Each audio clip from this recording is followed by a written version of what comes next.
G'day. Why aren't we talking more about voice in a post-COVID-19 world?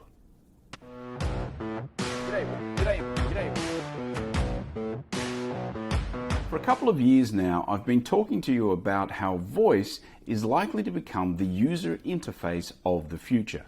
We only had to really look at the explosion in the smart speakers, the Google Homes, the Amazon Alexas, Siri, all of these kind of explosions in not only smart speakers, but smart devices, voice-enabled devices, to realize that that probably wasn't such a crazy statement, that voice would become the user interface of the future. And I have to say that when we first started to realize during this COVID-19 pandemic that close contact was the enemy, I kind of thought to myself, surely this will mean that voice is going to explode, that there's going to be just so much movement in the world of voice, because in a contactless world, voice surely is a better way to go. Notwithstanding the muffled speaker face mask thing, but you know, the technology surely has a way around that. But it wasn't happening. And when I looked at what was happening in all the tech companies and all the voice people that have been previously voicing their voices about voice, I realized nobody was really talking it up. And so I reached out to a guy that I've been in contact with before, who is certainly one of the smartest people when it comes to voice, a guy called Brian Roemmele. I'll put a link to his Twitter handle in the comments below. It's very much worthwhile your time in following Brian, because he's got some super smart stuff to say, not just about voice, by the way, but certainly on voice.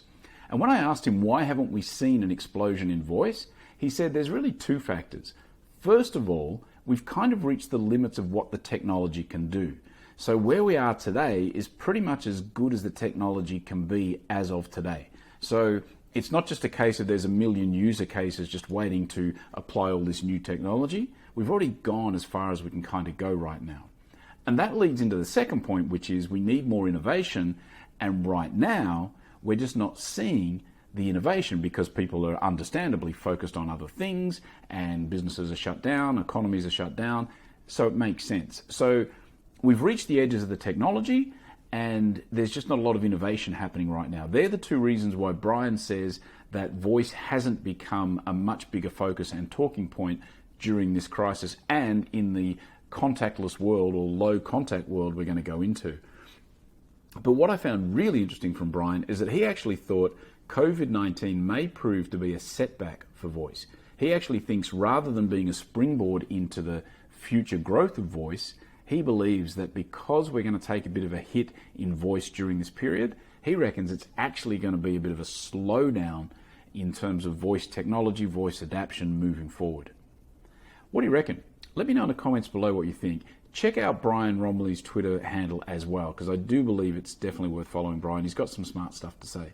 It's interesting. I personally still am pretty bullish on voice. I still think it's going to find a way. I would take Brian's point, obviously, because he knows better than I do. But I don't know. I still think it's there. What do you reckon? Let me know in the comments below. I do thank you for your time. And I will be back again tomorrow. See ya. If you can hear my voice, if you can hear my voice.